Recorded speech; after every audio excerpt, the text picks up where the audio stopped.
short delays. Actually, there are still people coming, but we understand some of us might have other plans for the day, so we'll start with the program nonetheless. Of course, I'd like to welcome everyone to the American Corner Dumaguete here at Silliman University Library. To our visitors, welcome to Silliman University.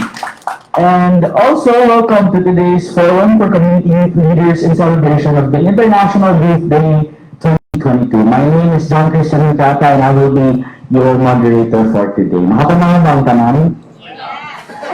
Sana o wala sad.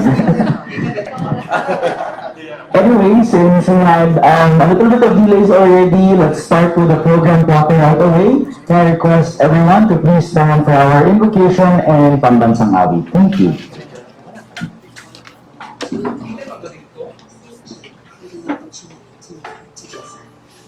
Please help us to come together to make this institution reflect your kingdom. Breathe life into our ideas and decisions. Help us build a team that has love and respect at its heart. Give us the strength to continue working for your kingdom in this time of pandemic. Lord, come give us the inspiration to be the best we can be. May we be a shining example of your goodness and truth within, wherever we are.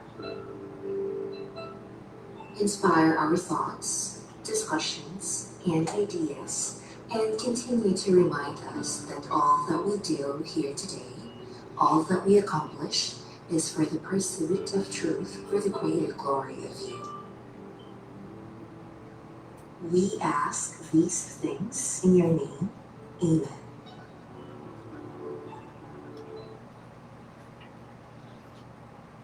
Mga kababayan, ang pambansang awit ng Pilipinas.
Alright, you may now be seated.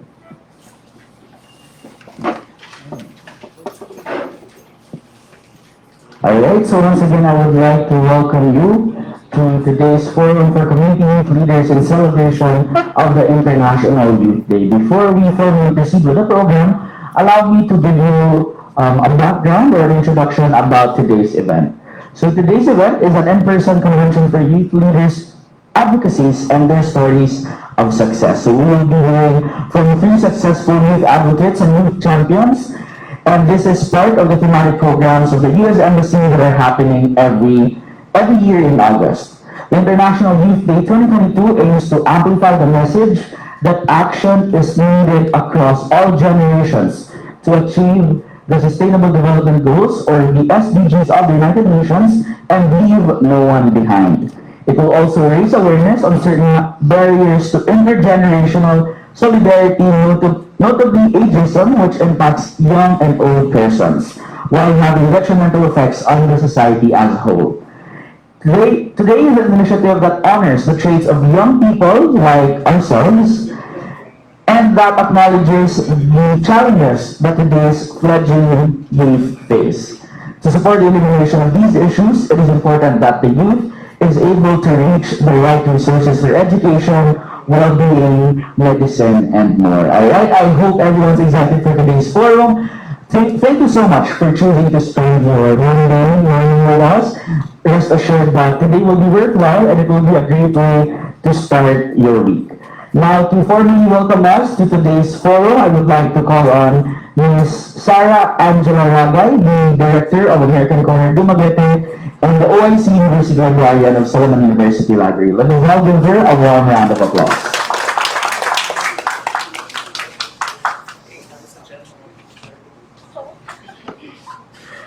Thank you for that.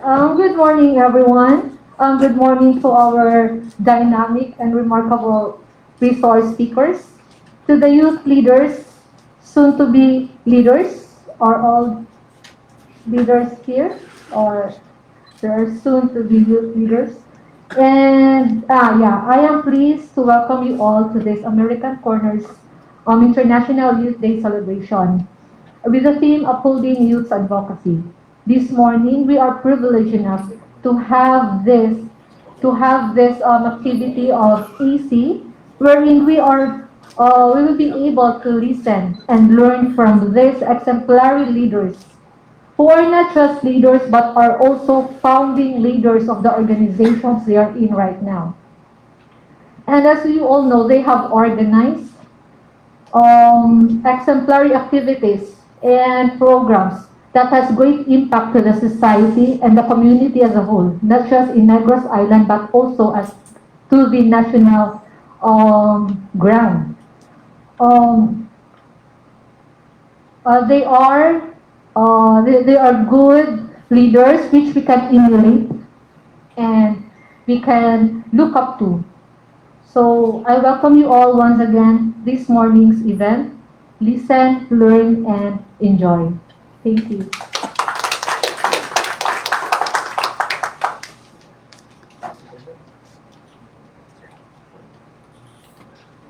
Alright, thank you so much, Ma'am Ragay, for that very warm welcome. Again, as Ma'am Ragay mentioned, today's theme for the forum is upholding youth advocacies. And I'm certain that everyone in this room are strong advocates of their respective causes, and I hope that we'll have time later to get to know and hear each other's advocacy para ma-inspire sa each other. Without further ado, allow me to welcome our first sharer for today. So today, we'll be hearing success stories of youth champions and youth advocates, so that in the same way, kita ma-inspire sa to continue with our respective causes and advocacies. Our first speaker, or what?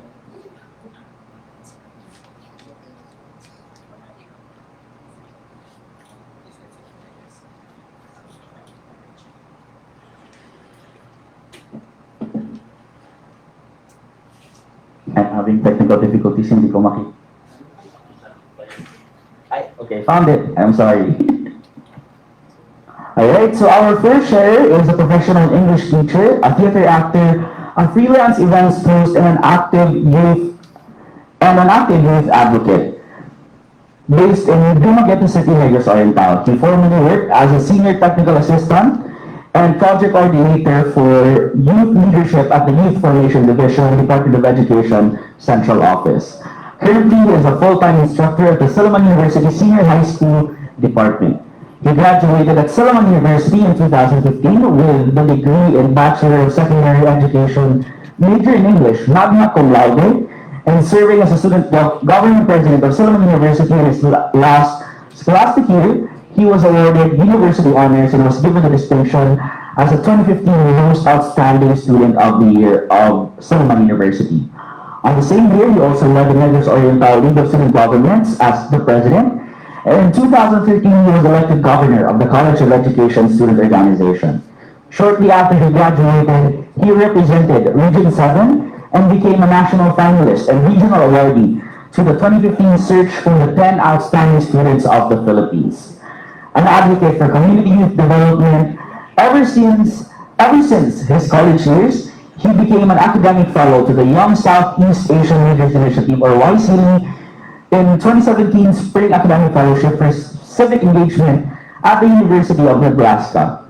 This became a major platform in establishing and founding a non-profit, virtual, youth-oriented creativity, expression, and awareness platform, KoneKabataan, which just recently made it as a semi-finalist in the 2021 search for the 10 accomplished youth organizations, or tayo in the country.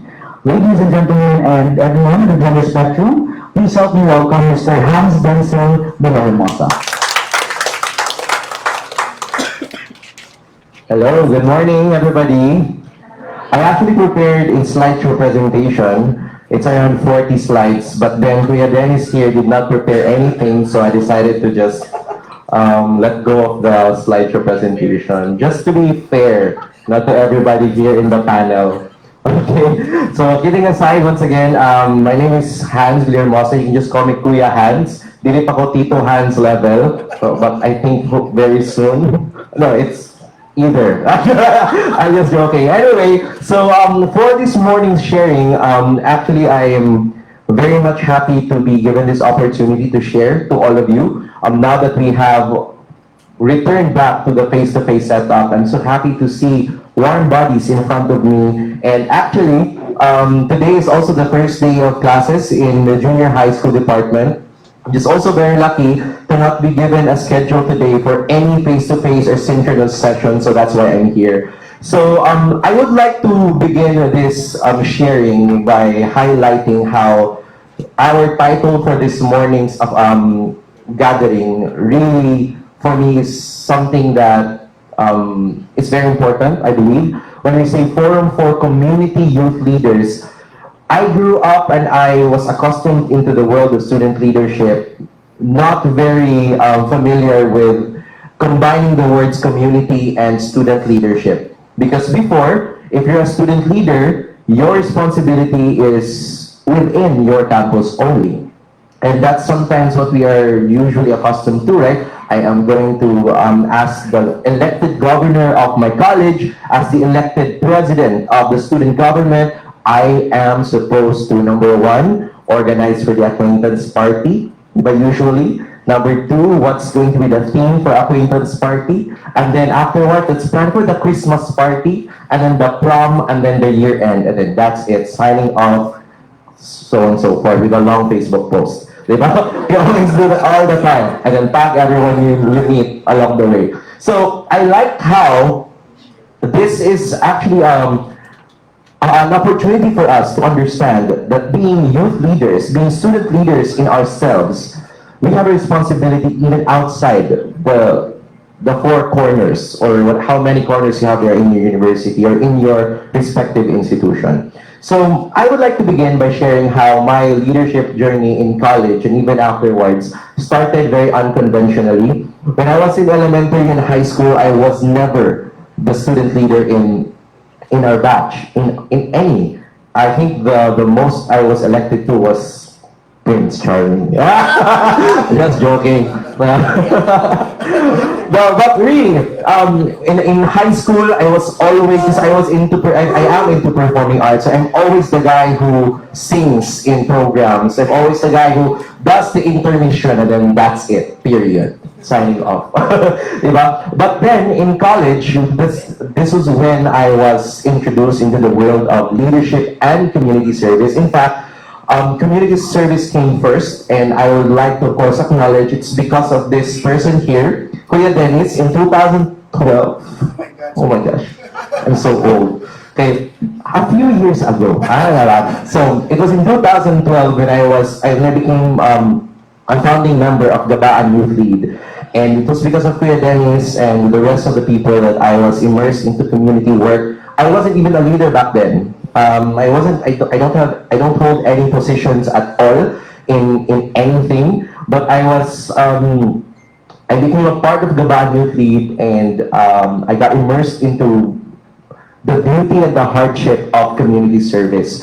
And that's where it's all started for me. So unlike some of you who probably started off as student leaders and got introduced into community service, mine was the other way around. So when I was in third year college, because of the confidence that I have gained because of my exposure in community work and because of the mentors that have helped me really become better in terms of interacting with other people, which by the way is needed in the course I was taking back then, because I felt that I'm actually an ambivert. So sometimes I'm an introvert, I'm an extrovert sometimes, and my social battery gets drained every now and then. So sometimes there's a need for me to make sure that I hone my interpersonal skills as well. It was because of my exposure to community service. And so that's when I got into student politics in third year, and unexpectedly, even without any full-length experience in the student government, in my last school year here in Silliman, I got elected as the president of the student government, just like Christian right now. So it basically like created a ripple effect on the opportunities that came my way. I became president of the LSG. I got to meet other student leaders from other schools and institutions as well. And even up until now, we still hold connections and the memories that we had back then organizing things for the province during Buglasan. There are just so many things that are just so beautiful beyond what's expected of you in your individual institutions. And that's basically my point in this sharing today. I want you to realize that your responsibility goes beyond your school. And that as student leaders, even if you're not anymore, because of course our terms end after a year. But after that, it doesn't mean that, okay, I'm going back to my usual routine, so on and so forth. The moment you have been elected, you have a responsibility for the entire year, but you have to take hold of that responsibility even afterwards.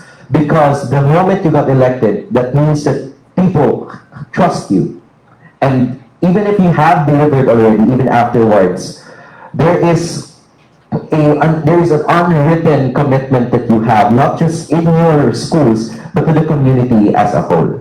So I started afterwards, after I graduated, one of the, I think, turning points in my entire life as a teacher and as a community advocate, youth advocate, was when I got in for the program with YSEALI. So if you can only imagine, I was after college, and then I got thrust into the real world as a teacher, and of course, so many responsibilities, adulting happens.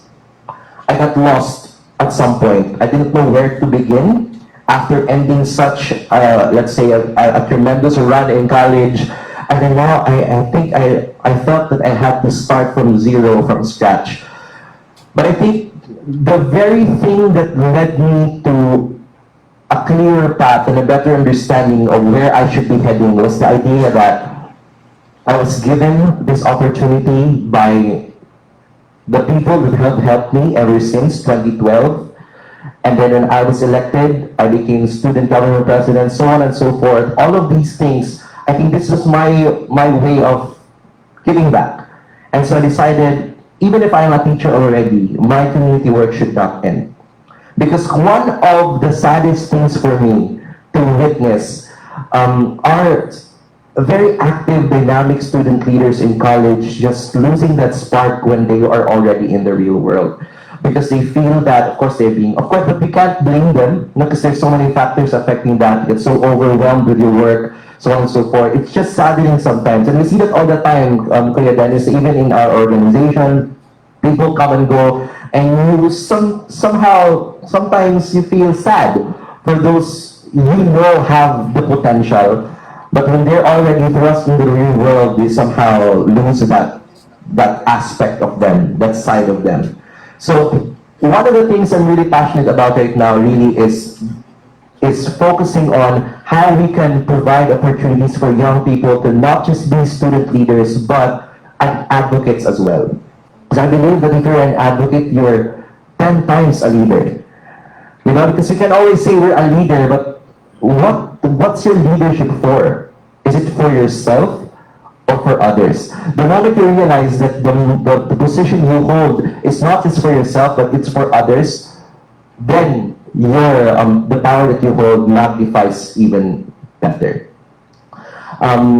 If you don't hold any position anymore, next year, let's say, especially if you're still in your second year or third year and you're a fourth year student, then okay, I don't have any position anymore, I don't have influence, I don't have power, then that's it for me. That should not be the case. You have to continue to look out for more opportunities to become better, more opportunities to explore, more opportunities on where you can influence and provide and empower more.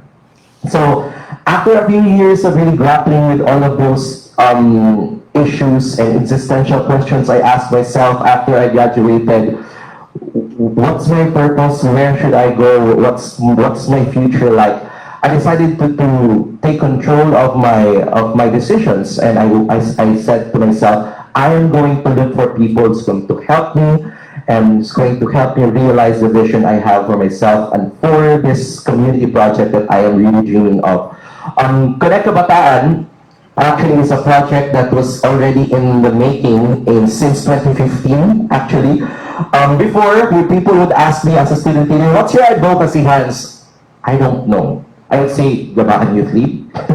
Because I literally had no clue what my specific advocacy was, because I was all over the place. And if you're in student government, this week is nutrition week, so you're a nutrition advocate. Next month is Moderator, so you're a culture advocate. It's your everything all at the same time, right? So after an entire year, if you're going to ask me, what's your specific advocacy?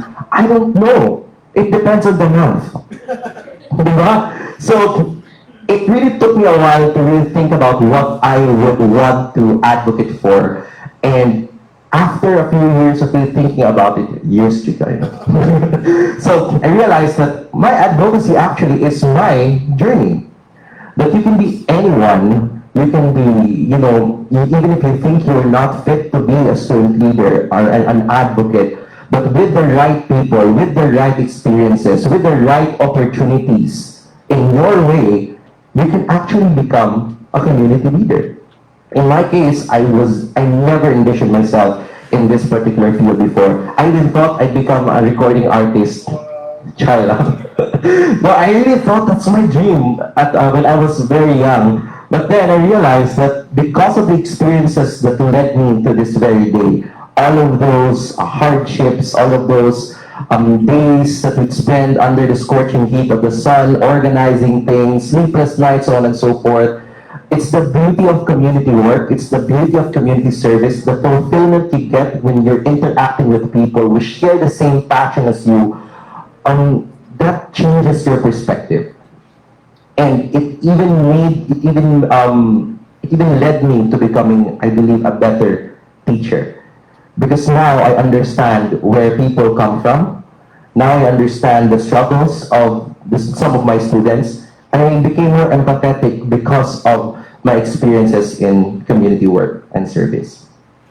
So right now, because of KoneKabataan, the focus really is to, the story about this is very quickly, when I was already ready somehow with launching the project, I have people with me already, they're very active, they're very creative. I felt that I found the right people. We're already planning, writing modules, so on and so forth, and then, of course, the pandemic happened. And so everything just, okay, bye. We're all back home on our hometowns, isolated, and, just interacting each other online. And that's when we realized that we could also utilize the online platform. And that became the identity of the project that I was doing. In KoneKabataan, immediately after the lockdown, a month afterwards, we launched it. It became an online platform for young people to share their creativity, to become empowered on issues, and to basically just connect with each other. And in an entire run, for the entire project, we were basically able to connect with many young people all throughout the province, provided opportunities for them to express their creativity through the weekly challenges, through Chika minutes every now and then, and even we created an online talk show just for the people during that time, for young people during that time. And so, just looking back at all of the things, I would also like to, of course, thank 𝗙𝗲𝗄 and the rest of the ASRC people who became our home during that time. This became the place we would hold our online ganaps and shoots and so on and so forth. Everything just came into everything just became realized at the end of the day. So I believe that when all of you, now that you are student leaders, now that you are bringing that responsibility and that authority and that influence, also think about what you personally stand for, aside from being the treasurer, being the secretary, vice president, the president. What's your personal advocacy, and how do you plan on accomplishing that afterwards? It doesn't, opportunities are just everywhere, I tell you. Just actively look for them. Even I myself became part of YSEALI, although I wasn't actively looking for it. But sometimes you attract the opportunities because of the mindset that you have. So I believe that this morning's forum, we still have 2 more shares to be able to really provide you more inspiration and more, thought-provoking ideas that would hopefully help you towards throughout the entire year and hopefully in your future as not just student leaders, but this time as youth leaders and advocates. Because after all, no voice is too soft when that voice speaks for others. Thank you so much.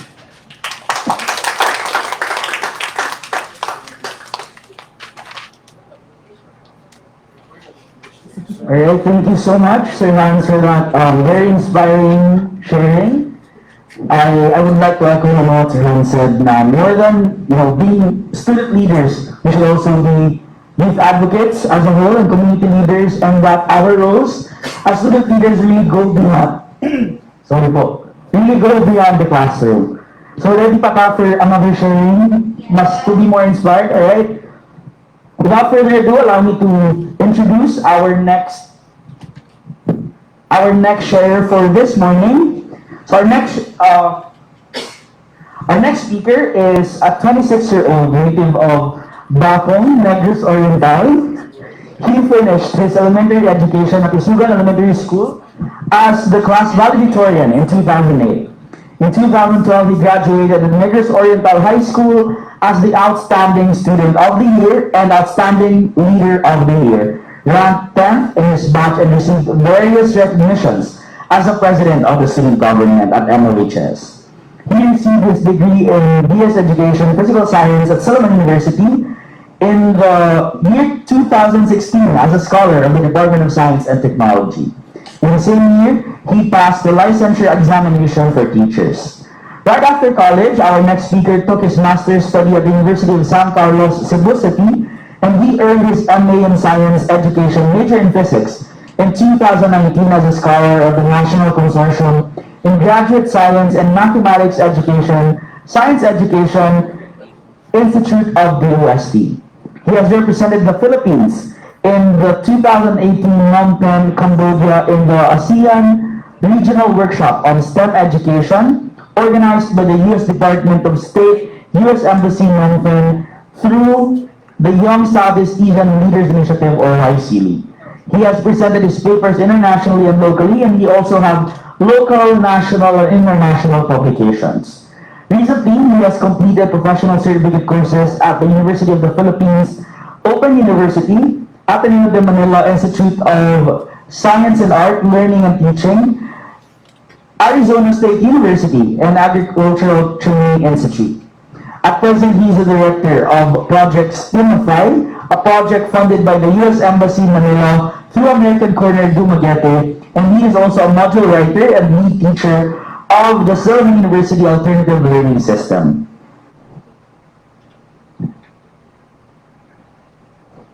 He is a national trainer in physical science of the Private Education Assistance Committee, the arm of the Department of Education for private schools in the Philippines, and he is also the CEO owner of 2PI Tutorial Learning Center, Dumaguete. This year, he is in his final stage as a PhD student in research and evaluation at Silliman University. A STEAM advocate, a researcher, a teacher, an entrepreneur, a young farmer. Ladies and gentlemen, and everyone in gender spectrum, please help me welcome Mr. Joshua Soldivillo.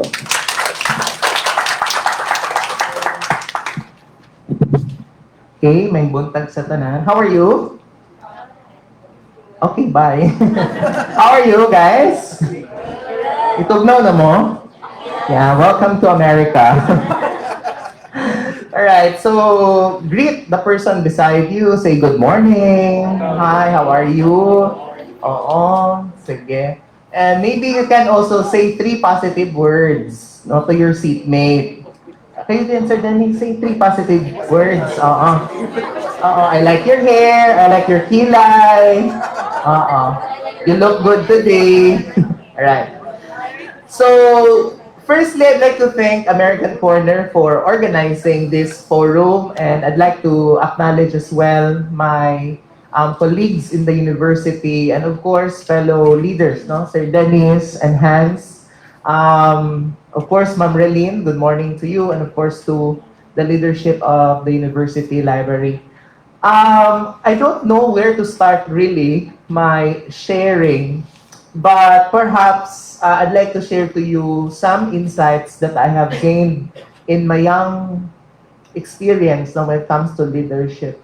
One thing that really stays with me in terms of what leadership is was my exposure in a recent summit organized also by YSEALI, defining leadership as a process, or it's actually leadership is a responsibility, you know, of joining people together for a common cause, right? And influencing them to be better versions of themselves despite uncertainties. It's very difficult to become a leader, really. And I don't even know why people are interested to be mayors, to be councilors, to be barangay captains, or even senator or president. If you just truly understood or understand the complexity of leadership, right? Lisod jud siya, actually. I mean, who would want that responsibility? Nga maglabad imong ulo kay asa naman ni sila, dili mang reply, or itat mang sinra, di ba? Or sometimes, mas stress ta kay wala mo share og ideas, pero daghang magbagulbol. So who would want that responsibility? Who would like to wear that shoes of responsibility, right? But essentially, those who decided to become a leader did not just, perhaps for some personal reason, but essentially, I know you had your calling, no? Because I just interviewed our guest for #Silliman, a program that I co-host, and I actually, because that's in line with the church workers convocation, where church workers in UCCT gather, and I asked one of our guests, I asked him, Pastor Van, what makes a good church worker? And he said that, well, you know, Josh, the qualities of becoming a church worker, or in this case, becoming a leader, does not make you a leader, does not make you a church worker. So why is that so? Because even if you're the most intelligent, you're the most skillful, you have the pinakahamis og nawong, or pinakachada drag kilay, at the end of the day, what sustains you in your leadership is really the calling. Right? So I think first and foremost, the ultimate foundation of leadership is really that calling to be able to gather people together for a certain cause and influence them to become better versions of themselves despite uncertainties. Because along the way, nindot pa kayo na, sige, apil tag food committee sa SG, no? Nindot kayo na siya nga committee kay food committee, no? But essentially, there will be uncertainties along the way. Let's say, hala na nayabo ang juice. Usaw na nimo. How will you... These are simple things, no? So, I'd like to start my sharing about leadership on that concept. So, I think, first and foremost, we have to see it as a responsibility, no? Well, in terms of my experience, there are different kinds of leadership experience that we have. Ako, I was not an active student leader since sa elementary or sa high school I was SG president, no? But it was also like an accident. It was more sige, dalagan Josh. Nidagan po. And then right after that, I won the elections, and then it was just there na I realized these are the opportunities they had. So it was not really that I had the calling first. It was like, you know, opportunities will lead you and make you realize, no? So, like short story, but I think leadership, my authentic or my kind of solid leadership experience would really begin when I became the breadwinner of the family. That's the time that I really become an independent person, and that's the point in my life that I've become more what ako una contextualize ba nga ingon ani ang ipang gikanan sa mga tao. So essentially, when I become the breadwinner of the family, it was as early as college. I realized a lot of things. And in case you ask who is my model leader, it would always be mothers. You know, I mean, if there's a word that will surpass the word leader, it will be a mother. You can just imagine how they multitask. Diba? We student leaders multitask. But we can't just imagine how our mothers multitask, right? We student leaders, we burn the midnight candle. But we can't just imagine how many candles have been burnt by our mothers, right? We have undergone a lot of pains, but we have not, really grasped the full pain our mothers have experienced. And my sense of leadership, I think it all began at home.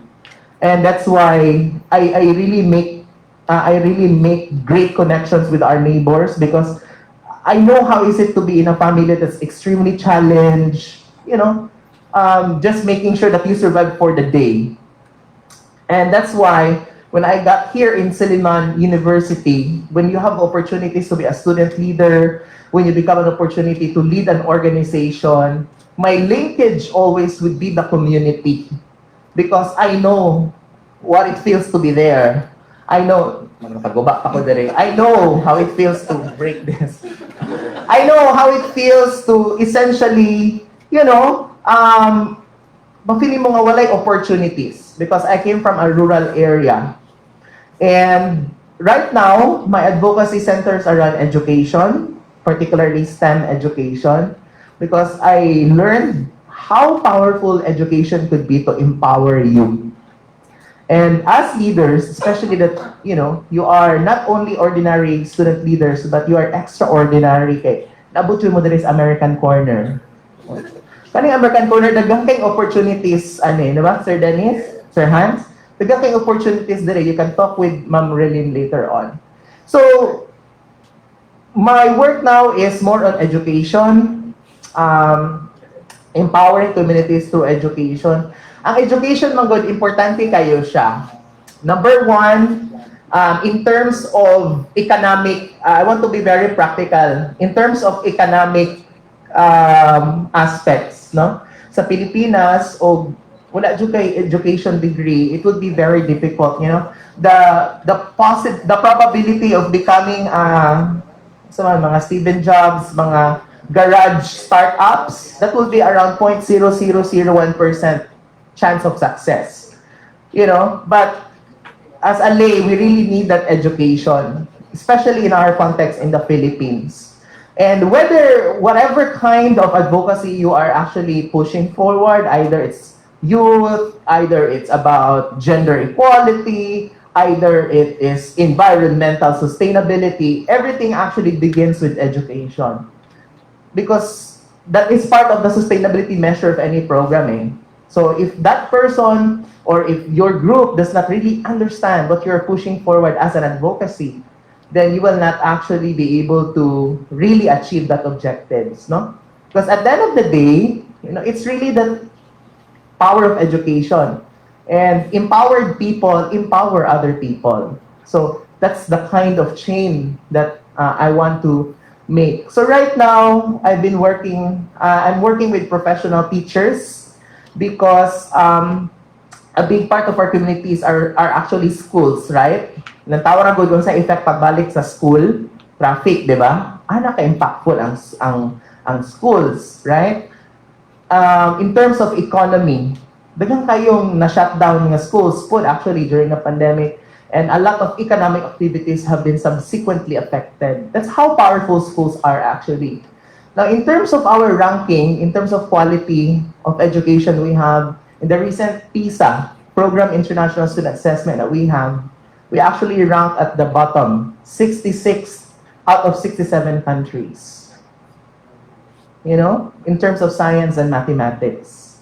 So there's really a huge problem there. So that's what I'm focusing on right now, and I'm helping teachers to make their assessment more authentic and at the same time more sound.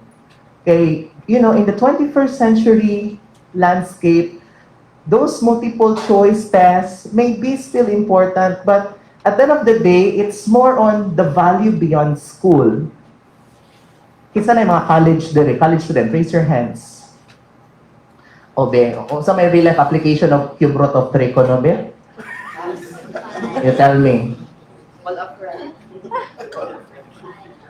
Diba?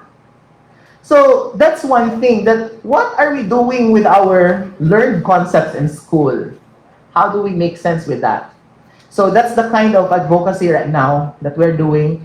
I'm working with the science division in the Division of Negros Oriental in empowering our science teachers to come up with authentic performance assessment. So with you, later on if you have some questions, but I think in the journey of being a student, being a student leader, daghan kay mong heartaches magian, no? Usa singhagan mo sa mga opisina, balik ka din or sa pabalik-balikon mo, or you will even have conflicts, no? With your kuan kay pareha mo crush, or hopefully not uyab, no? Or ginana nga mga conflicts. Or sometimes it's just a simple conflict nga wala ra gud gi-communicate, no? So you will really undergo a lot of challenges, and at the same time, you will also have a lot of successes in you. And maybe I'll end the sharing, kay Morag Squidden is ready na yung PowerPoint, by saying that in our leadership journey, let us not allow failures go into our heart, and let's not allow success go into our heads. Thank you.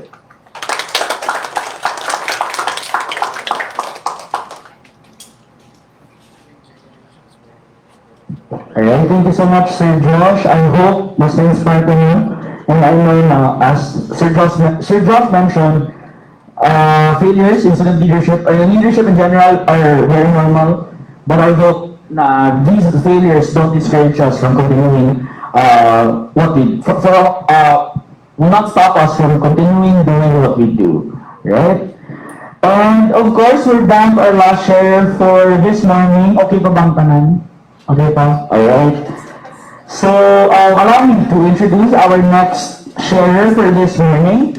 So, our next sharer is currently the ICT manager of the SU Library and was awarded as one of Silliman University's most outstanding employee of 2016. He was also appointed the Provincial Youth Development Officer of Negros Oriental. He is currently the advisor of the Negros Oriental League of Student Governments and private sector representative to the Gaba Regional Development Council, the highest policy-making body in the region. He has also worked with the United Nations, and he is the founder of several organizations and events, such as the Silliman CCS-Confederate Student Council as the founding governor, the Silliman Information Technology Society as the founding president, and he is also the founder of the 29-year-old Interminably Undefilable Fraternity.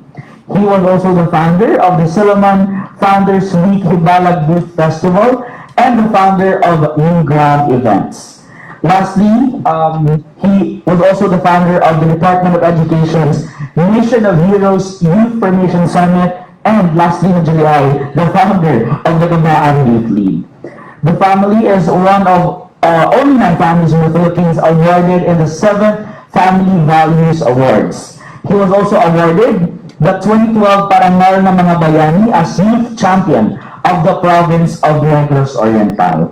Everyone, please give a warm round of applause for Kuya Caballero.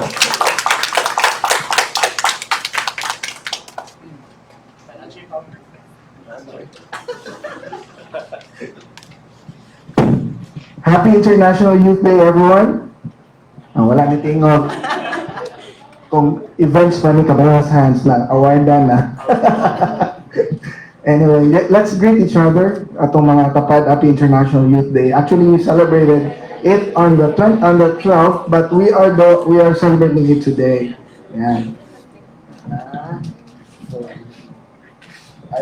I'll hold it. Yan. I'm so happy to be with two other generations. I'll be honest with that because I'm actually the oldest of those with me in the shares. And you know, of course, klaro mapagkayo sa atong looks, no? But we're celebrating our International Youth Day. You probably be wondering why our speakers old, diba?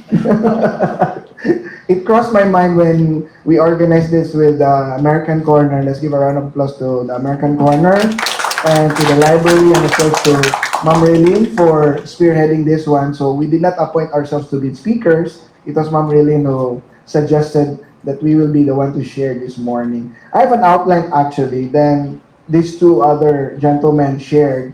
Na-realize na ko, mas ganahan ko silang outline. The best outline would always be sharing the chronological order of what happened to your life, right?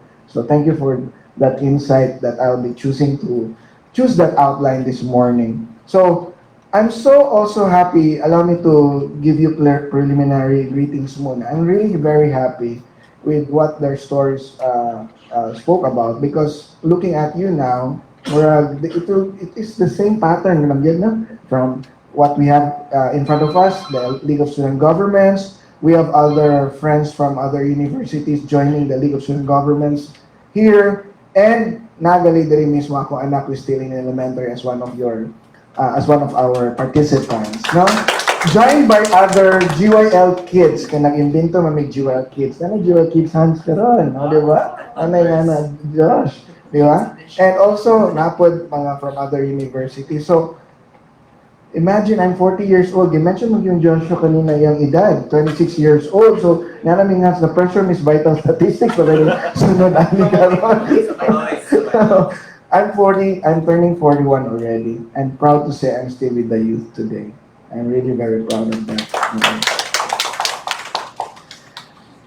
We are celebrating the youth. And how do you describe the youth, di ba? Atong guide ana is always kabayan sa atong gisulti ni Rizal, kabataan ng pag-asa ng bayan.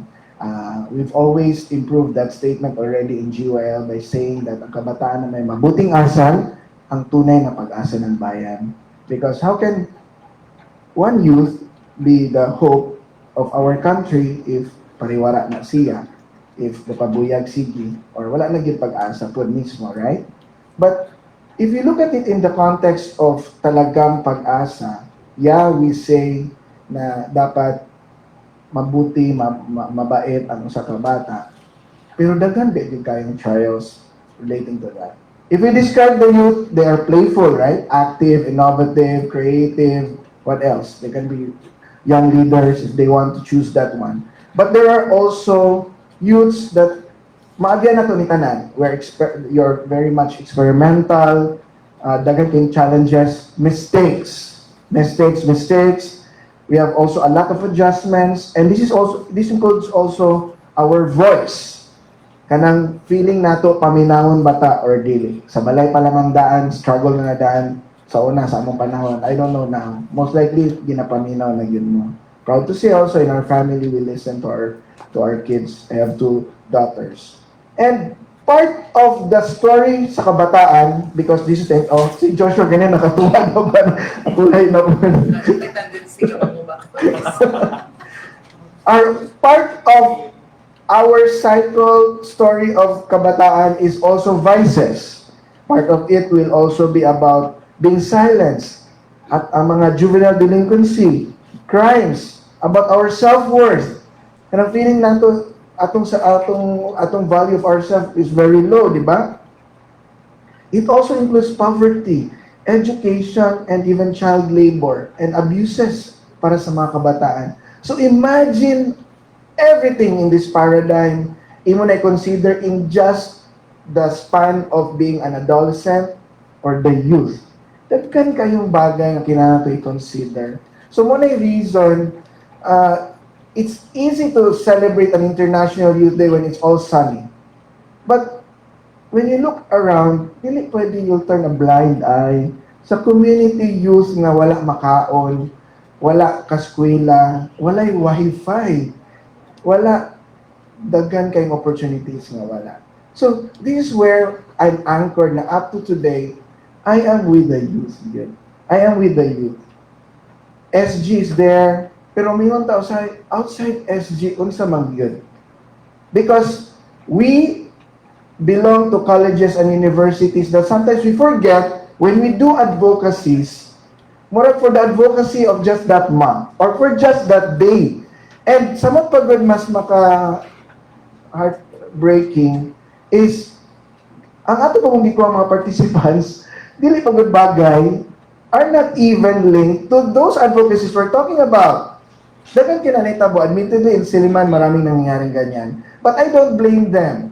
Ang ako ng ganan itudlo is to look beyond the campus. And daggan gitang kinahanglan anang advocacy. Well, this comes in my story. I grew up in the sidewalks because my parents are sidewalk vendors. My father is a pedicab driver as well. So nagtinda mi ng barbecue sa daplin sa dalan even up to 3 a.m. Wala na nagyas akong mga anak, but I tell them these stories always. In fact, when I speak, they usually hear that always as a story para good ma-remind sila of how I grew up. But proud to say nga bisag ka na ang akong gitubuan, na kanang Changi witness na ng FEMAS, dira, YY Trading. These are the sidewalks I grew up with. Magtuhog ng tosino, magpuso. Mag-contest pataga magpuso, kaya na kung mag-500 puso up to today. Kabalo ko maluto, ana. Kana, mag-aswat o mga cases of beer, cases of Coke, kanang soft drinks and everything else. That's what we do. After class, mangisog si mama or si papa kay dapat mutabang sa gyud ko sa balay. Kay mo tinda may pagkalasay sa gabi, hantud kadlawon. And that was the living that made me my schooling. And proud to also to say na wala man ko na scholar just like this two gentlemen here who are really academically very powerful minds. Ako, I grew up with na just average. So that's an identification that I know how you feel also. Wala man ko na scholar ever. So ang entire tuition ako paid sa among adlaw-adlaw nga pagtinda. Sa adlaw-adlaw namong being in the sidewalk. No?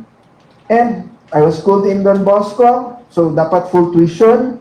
Then after that, I was schooled in Silliman in college, full tuition gyapon. Many times, naundang pagalikog school in my last semester in college because my father na stroke. So nibalik na po mi sa uno of everything. I never thought mabalik pa kong Silliman to graduate on the next year because I really thought di naging ko ka-graduate. That was the time na. In my leadership and my exposure side naman, mas grabe ko ka-late bloomer yet. No? Parang I heard the same stories from both of them. I think Joshua started very early. I started very late. No? In third year and fourth year high school, I was invited to a barangay seminar for the youth. This was actually funded by the United Nations. I never thought that time when I was invited, this was a pilot project by the UNFPA. Basta I just attended it, our barangay. So sobrang ka-boring of 5 days lecture, kaya mo mga speakers po, very sad, they were really not that well in terms of presentations. And sa unang panahon, my God, asitate pa, I don't know if you know that, and sa unang panahon, katupaning mga Manila paper. You can't laugh about it because si Joshua rin laugh kaya siya rin nakarelate. But nakarelate nga na because we go to the communities na walay PowerPoint, walay projector. Diba? So why did I tell you that story? Because that was one of the main exposures that started and propelled of why I became one of the champions of the youth of Negros Oriental. Now, another exposure was in third year college. When we started the council and we started the organization sa Silliman sa among IT, Kaya we were the first batch. Ikasapan mi sa among teachers because ngano ko nami nga mga first batch, walay pakialam of what will happen to the lower batches. So when our teacher told us that, we decided to come for an election that lunchtime. And if you are familiar with the Intangso building of Silliman, outside there, if it's 12 noon, it's very hot. That's why it's even closed now. Okay, part of that is that's another entrance going to the university na namatay laing gates. So we decided nga dito may mag-meeting. I came late because the pathetic Kuya Dennis that I am, Dennis pa atong time, I don't join any meeting at all. I would rather pay the fines because we pay fines before if you don't attend. I'd rather pay the fines rather than joining meetings. I don't even know where the student government office is. I was never involved in anything. Until that lunchtime, ngayon ko nga siguro that was a good karma. I arrived very late. Wala pa din sa nakasugod meeting. I just jokingly said, oh, naka-meeting na mo, kinsa na itong president. Then since sila dagay nga very apathetic rapod, decided, ikaw na amo president. Ikaw na. And I tell you, this is not cliche at all. I tell you, if you will trace my student leadership, it started with that joke, Ragil. After that, it was Silliman 100 years. Centennial Silliman, I became the governor. Imagine also na ka pressure. Even our dean, the late engineer Ang, went to that election night. Kay di man i-declare kung kinsay governor ato nga night. Sa sobrang ka-pressure, who will become the governor? He even attended and made a speech that night to pressure us more. to pressure us more. So, imagine a person without an experience at all becoming the president, becoming the governor. That made me at all. That made me good up to today. And the rest is history. I became the governor. I was appointed as the chairperson for the CSO, now the COMSO, and 𝗙𝗏𝗚 was born. And it's 20 years old now. I'm proud to say I founded 𝗙𝗏𝗚 Youth Festival. Yeah. So, these are stories inside the campus. These are stories inside the campus. How about outside the campus? I had my connection still at the community because of the UNFPA projects. I was part of the advocates and the facilitators in the city population office that was in partner with the UNFPA. It was two separate worlds. I'm a student leader here. Outside, dito, tigulunting, tigpatapot of mga, in every barangay activity that we did. I never had a way to connect both of these forums or platforms until I realized there is always this disconnect. But I do not know what to do about it yet. When I graduated, my first job was with the United Nations. We were a 6-man team for the project management office to handle the entire budget of millions for the Philippines of the United Nations. At age 21, I was the first to sign for a request for 10 million, 50 million, 30 million. I had a bigger salary than all department heads in Malacanang that time, even the lowest in rank pagali ko atong time. So, this opened my eyes to realities of what is happening to the communities. This even opened my eyes how to make modules for the community and lahat-lahat ng mga projects para sa ating mga kabataan. It became so colorful for me. It became so happy. And dito na ako na-connect of what also Don Bosco taught us for so long in our school, in high school, that you can run, jump, sing, roll over, whatever you'd like, as long as you do not sin, as long as you serve. Diba? Because that is the definition of being the youth that we are. Fun and learning can be together. So it becomes a mortal sin for me for our projects to be boring. So we found a way, kami ni Hanz, when we started GYL, to really inculcate in the youth something that is fun, yet full of learning, full of insights that we can cherish into our entire lives. Now, allow me to run down of the many projects nga mayon ko nga breakthrough projects that we did, no? Kasulay na ba mo makamit og mga NPA gyud? Or nakainuman ang mga NPA? Or mga anak ng NPA? Have you met even the children of the MILFs? I did. All those. I just recently came from Sulu and saw the realities of what Sulu is, the beauty and the challenges there. Now, I'll give you one example. We were brought to a resort in Sulu. This is not the resort na itong mga high-rise buildings. It's just beautiful, white sand, no one is there, so walay problema about Instagram versus reality. Pwede yung ka dito magpagusto o posting, wala may laing tao. But what shocked me in that resort, in the entrance is sige na lang, we'll call it a sari-sari store na lang yan. Kay mga tinda-tinda na mga food. Kabalo kung sa gihang sa wall, sa sari-sari store sa resort, toy guns, all kinds of toy guns. I have even a picture of that. Pag na ako nag-post kay I cannot find a caption that will not also be not sensitive to them, right? So, you can just imagine a resort with toys, pero wala lang klaseng toys, all toy guns, all kinds. Mga rifles, mga 45, and everything else.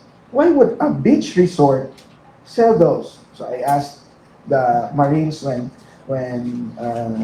I saw that, they said it's actually a symbol for yung parang mo cross ka from adolescent to being adult. Part sa ilang birthday gift is to have a real gun for the youth. See, if you're confining yourself in a campus setting, you'll never know realities outside. Di ba? Have you met even those people, mga children in conflict with the law? Kanang mga nakadunggab, nakapusil, nangawat, and everything else in juvenile delinquency. Handling them, you think di ka mahadlok? Hadlok ka. But if naanad ka with the community, you will see that sense of value that they're more authentic than anyone else, right? You can talk to them whole day and murag feeling mo ikaw pa daghang mas na learn kaysa nila. Yeah. That's why always ginadala ni Joshua and ni Hanz lang saying you have inspired us more than we have inspired you. Okay. Community youth, their stories is more, I don't know, more weight than probably what we have experienced in our entire lifetime here. Because in one day for them, probably is a month for us. Grabe, no? 10 pesos for them na load, happy na yun na sila kaayo. I met farmers na nga na kabatanunan po. No, I've spoken a lot about these things. And being across the island, they've tried being outside the country with youth engagements. Mine is more in the community setting. Everywhere in the Philippines, mga kasuluk-sulukan, lahat from war-stricken areas of the Philippines to the most beautiful areas like Siargao and everything else because of community work. Palawan, tanan-tanan. And makita nimo na mga realities ngayon. No? I've met Abu Sayyafs as well. When we were in Sulu the second time, timing na apoy ni surrender. Abu Sayyaf at 18 years old. Isa may mga 18 dire. Imagine that. Ngayon nga realidad, di ba? Then this will tell you about activism and extremism. Because kalamitan na ngamatay ng mga suicide bombers, kalamitan na ngamatay sa atong mga gira are mga batanon. And it goes back to our even heroes, national heroes. Most of them died at a young age, fighting for our country. And these are realities that we can talk about narratives, about activism and extremism. That's why I would like to end by that 2 words. Because I myself, nakita na ko growing up, I am an activist. but that not the activist that we know of today. I am an activist because for me lang ha, dili ko ganahan o puro ra makibaka without doing something para sa atong community yun. Muna kung naay number one nga naay makareklamo, ako gidagway na. But I chose not to. Maka-remember ako, murag 2 times or the way ko nagyaw-yaw sa Facebook with all my life. Kaya akong Facebook is still from 2009. Wala ko ni minsan naka-deactivate, wala ko ni minsan naka-block og tao, wala ko tanan. Wala ko mahingana nga, ay the same Facebook ko na. So tanang mga kinakaraan ng pictures din na agina. So, why did I tell you this? Because if your activism is not anchored to community, then probably you're not the real activist that I know of. Because you can always call yourself an activist if you have done a contribution for the community mismo. Outside the walls of your classrooms, outside the walls of these campuses that you are very much relaxed, are realities of life again. Dili lamang sa dumay talagang ka makita na. And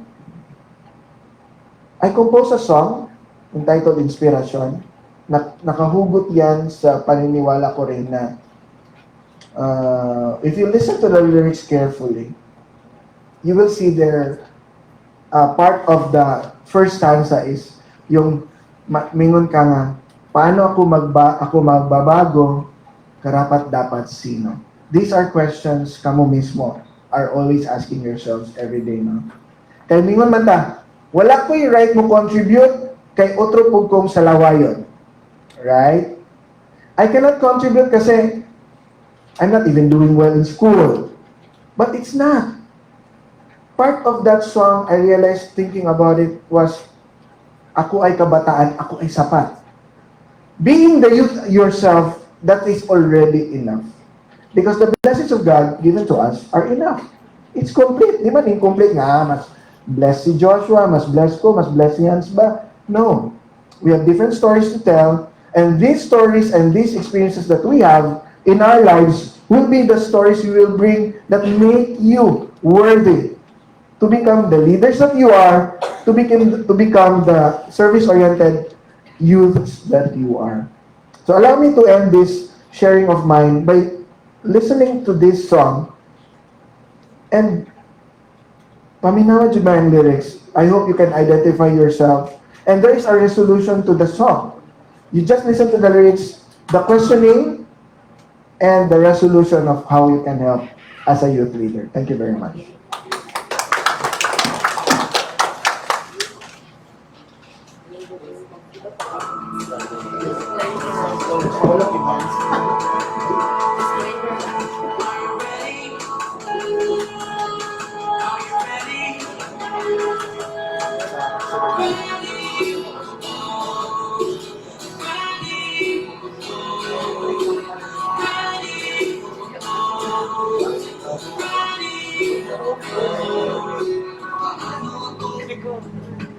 Magbabago, karapat dapat sino?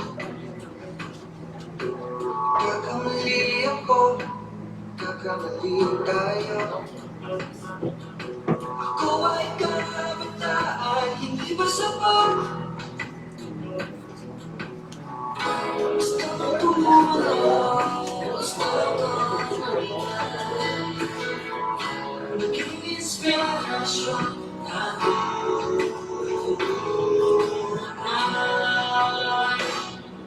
Karandan, kahit na tulong ako, tulong tayo,